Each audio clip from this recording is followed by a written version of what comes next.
I'm here to talk about success. The first rule of success is to have a vision. You see, if you don't have a vision of where you go, and if you don't have a goal where you go, you drift around and you never end up anywhere. I mean, as you know, I was born in 1947 in Austria after the Second World War. So I was very fortunate that I stumbled onto my vision. And I didn't really like Austria when I grew up. I couldn't wait to get out of there. I couldn't see myself becoming a farmer or a worker in a factory or anything like that, even though my parents wanted me to stay there and have a normal life. But that was their vision, not mine. My vision was totally different. I felt that I was born for something special, for something unique, for something big. Then one day I went to school. I remember I was 11 years old, and they showed a documentary about America.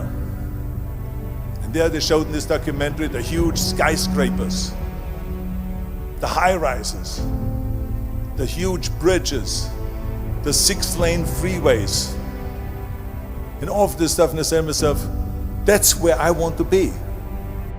I don't want to be around here with these little farmhouses and these little buildings. I want to be in America. And one day after school, I walked by a store in Graz. So I went inside and I looked around and I looked at this stuff, and I saw a magazine. I saw a bodybuilding magazine that had Reg Park on the cover. Reg Park was then a 3-time Mr. Universe. And I saw him on the big screen as Hercules. I read that and I said to myself, wow, this is the blueprint for my life. This is exactly what I want to do. I want to become a bodybuilding champion just like Reg Park. I want to get into movies just like Reg Park. And I want to make millions of dollars and be rich and famous just like Reg Park. Do you know how great it felt that I knew where I was going? Imagine the majority of people don't know where they're going. I knew where I was going, that I'm going to become this bodybuilding champion just like him. So it was just a question of how do you do it? I was so relieved, because when you have a goal, when you have a vision, everything becomes easy. So people always ask me, when they saw me in the gym in the pumping iron days, they say, why is it that you're working out so hard? 5 hours a day, 6 hours a day, and you have always a smile on your face. And I told people all the time, I said, because to me, I'm shooting for a goal. In front of me is the Mr. Universe title. So every rep that I do gets me closer to accomplishing that goal, to make this goal, this vision turn into reality. Every single set that I do, every repetition, every weight that I lift will get me a step closer to turn this goal into reality. So I couldn't wait to do another 500-pound squat. I couldn't wait to do another 500-pound bench press. I couldn't wait to do another 2,000 reps of sit-ups. I couldn't wait for the next exercise.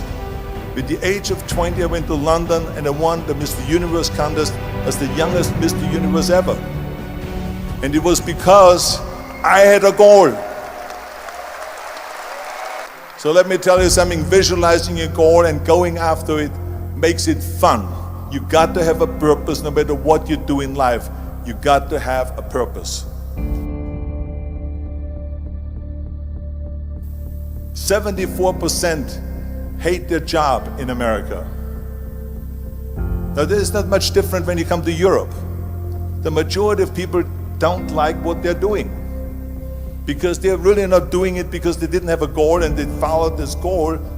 They just aimlessly drift around, and then all of a sudden there's a job opening, so they get that job because you have to work. But then when you work, it's a chore. It's work. It's not fun.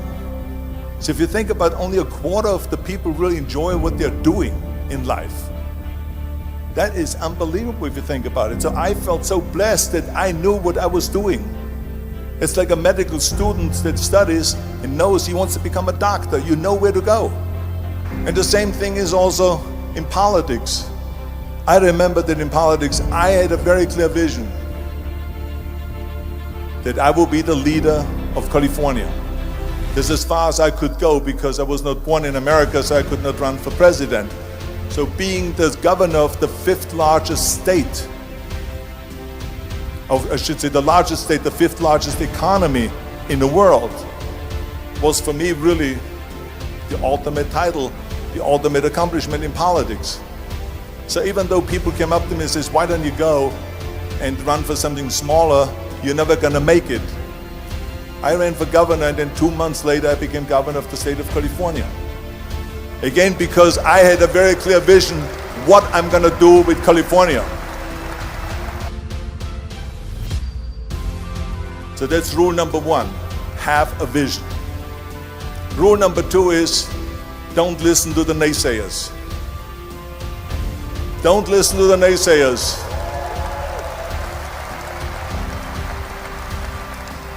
Everything I ever did, the thing that I heard out of people's mouth was, that's impossible. That can't be done. Or no. That is exactly what I heard, and of course I proved to the people that it can't be done. So whenever someone said to me, it can't be done, I heard, it can be done. When they said no, I heard yes. And when they said it's impossible, I heard it is possible. I'm a strong believer of what Nelson Mandela said, that everything is always impossible until someone does it. Well, I'm gonna be the one, I said to myself, I'm gonna do it and I'm gonna show it to them. Maybe it has never been done before. That's perfectly fine with me. But I'm gonna do it. And I did not listen to the naysayers. It's all about the hard work that you put in. I said to myself, in bodybuilding I worked out 5-6 hours a day. I'm going to do the same thing now for acting. And of course I went to college to study English.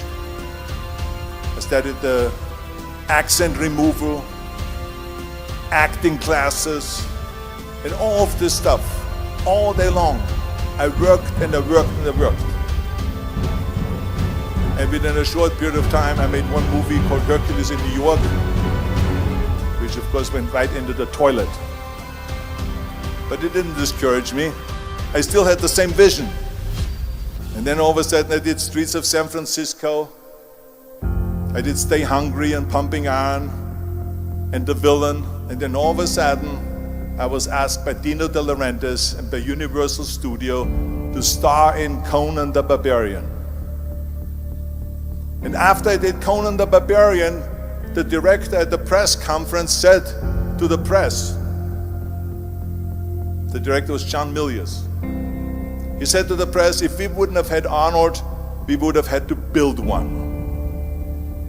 So think about that.